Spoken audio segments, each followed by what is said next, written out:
Hey guys, so today I got a cool package that I've been wanting to get for a long while. Let's see what it is.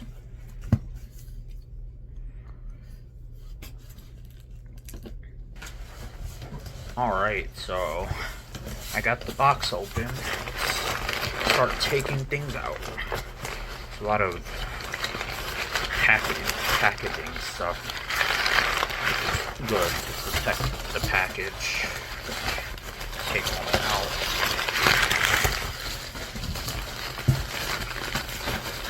So today I finally got a TurboGrafx 16 system. This was originally released in 1987 in Japan as the PC Engine, but we didn't get it here in the US till 1989. And this was marketed as one of the first 16-bit game systems, part of the fourth generation, soon to be in competition with the Sega Genesis and the eventual Super Nintendo. But originally this was built to compete with the NES and the Famicom. Now, a lot of people, especially in the US, probably don't know that this thing existed because it really didn't do all that well here. But in Japan, it was extremely popular. The PC Engine, it was super popular in Japan. But I've always wanted to get one of these things because I always would see like footage of games on YouTube, and I even played like a couple of them on an emulator a long time ago, and they're pretty good games. They're like the type of games that would definitely compete with something that you'd see on the Sega Genesis or the Super Nintendo or the NES. And along with this came with this turbo booster, which I'll talk about that in a bit. Now I'm gonna take it off. So here, this is the system itself. It's kind of dirty. I'll wipe it up. And this is the cart slot, which the games look like the size of credit cards. And this is the controller port. And initially the console only came with RF, and that's where the turbo booster comes in. This thing here, it attaches to the back and it gives you AV output, which is pretty cool.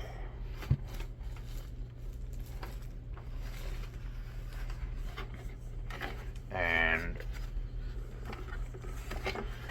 the one thing you might have noticed is that it only had one controller port, which that I find that to be pretty weird with this console,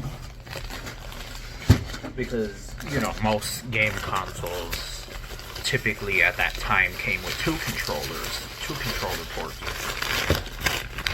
but they also sold multi-tap, so you could plug more controllers in. And here I got this bag of cables. You're gonna see the controller in a bit. But this is the controller. It looks almost the same as an NES or a Sega Master System controller. The rectangular design.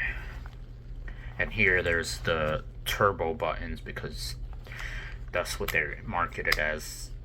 So you could play games with turbo options. For some reason this one doesn't seems to be stuck, but probably because it needs to be cleaned.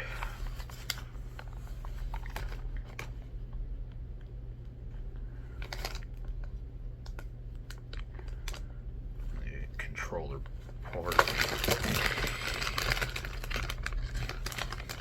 and here's the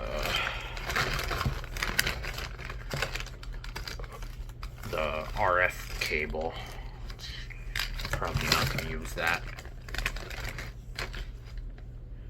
Have this aftermarket AC adapter.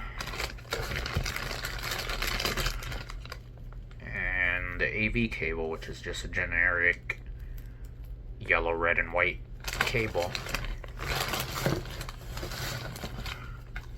Yeah, this was a console. I never played this as a kid or anything, or I didn't even know anybody that had one of them. But I knew what they were because I saw it on the internet and in magazines. Like, I would see like pictures of the games or the system. And then there was the Wii Virtual Console had some TurboGrafx games on it. Like Bonk's Adventure. That's one of the TurboGrafx games that I actually played, and it was pretty cool. I did get one game. I got Teeth Courage and Alpha Zones, which this was the game that came with the console back in the day, so that's pretty cool. I'm basically going to be getting the true first experience of the TurboGrafx 16 as people probably would have got back in the day. So that's pretty cool. So yeah, we're going to be plugging it in, testing things out, and we're going to see if it works, and then I'm going to play a bit of the game. Alright, let's go. Alright, so this part of the video was actually recorded about a week later, because, see, look at here, which I did notice this was a little strange when I got the system at the earlier part of the video, but what's this here is that this is the pins from the controller cable. It got stuck, which apparently that's a common issue because the TurboGrafx 16 controller port has a really tight grip. So yeah, one of the things that you could do with it is take it out with pliers or something, which I actually did this before, but what happened was I tried putting the pins back in the controller cable and it got stuck again, so that's why this is a week later, because I couldn't use the system without a controller.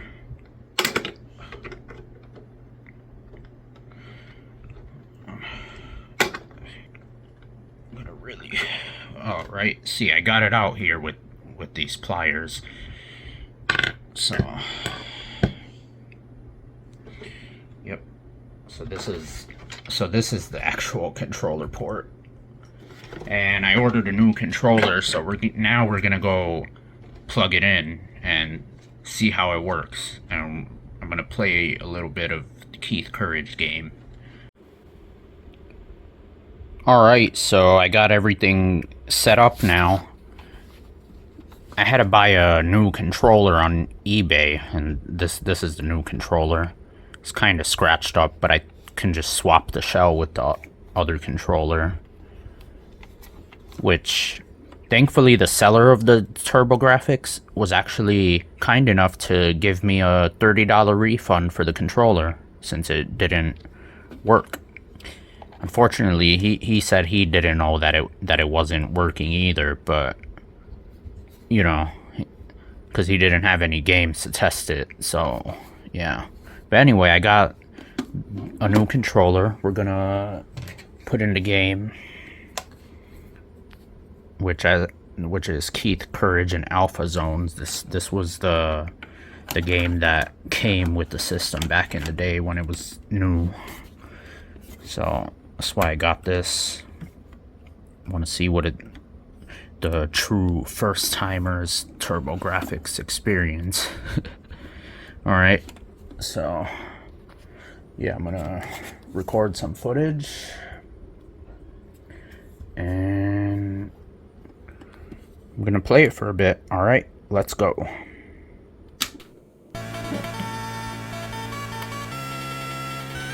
And it works. I got the turbo booster plugged in with AV,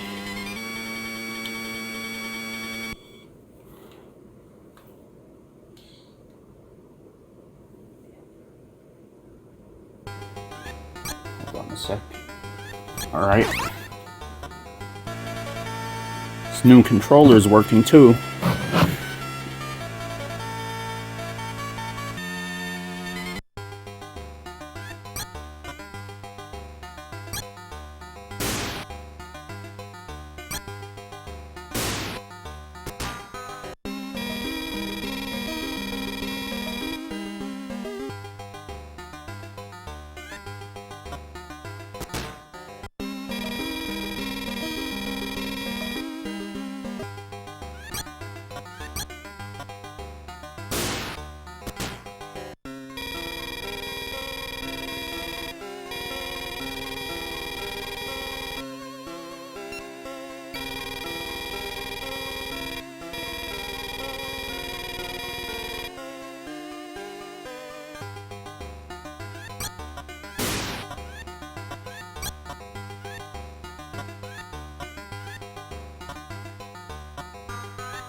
Alright, so I just wanted to do a quick test of this game.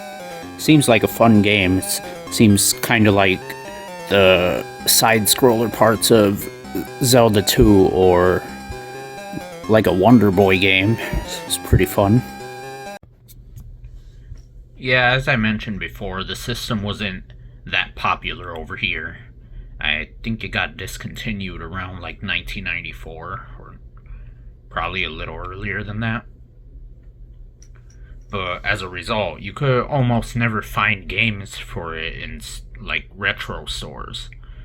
Like I remember, even as a kid, I would go to like Funko Land, which was the store before GameStop, and they used to sell things like NES and SNES and Genesis and Nintendo 64, Game Boy, all that stuff, but you didn't see anything like TurboGrafx 16 there. And as a result, the games are a bit rare nowadays. Like, to be honest, this is actually one of the few consoles I would recommend pirating games for, using an EverDrive or something like that, which I'll probably be getting one in the future. But yeah, I think they only had about like 98 games or 97 games released in its lifespan, at least in the Hue card format. There was also an add-on called the TurboGrafx CD, which you would attach to the back of the TurboGrafx 16, and you also needed like a base for it. And it was actually one of the first systems to have CD capabilities, even though it was an add-on, but still, that was pretty revolutionary at the time. And so then you would be able to have bigger games with better sounding music instead of music coded onto the sound chip. Unfortunately, the TurboGrafx CD is extremely hard to come by, very rare these days, especially since you need not only the CD unit, you need the base plate, like I said, and you also need a boot card, which is also really expensive on its own, so that's probably something I personally wouldn't go out of my way to get. I do also recommend that if you also want to experience this console, you should import a Japanese version, the PC Engine, because it's a lot cheaper and there's far more of them out there. And there's also different variants of the system too, like the Super Graphics, which was actually compatible with a few more games. There's the PC Engine Duo or the Turbo Duo, which was a TurboGrafx 16 and CD unit in one. Although those are, especially the US versions, are extremely expensive. But you could get the Japanese version, and the CD part is region free, but the card part isn't. So you would probably have to use a converter to play US games. And as a result, also, since the system was far more popular in Japan, they had more games released for it than we got here. And they're also easier to get, but then you run into the problem of them being Japanese and needing a converter card, like I said. So yeah, I kind of look forward to getting some more games for it, or maybe a flash card or something, so I could play more games on it. And yeah, as always, more to come. Thanks for watching and stay tuned. Bye now.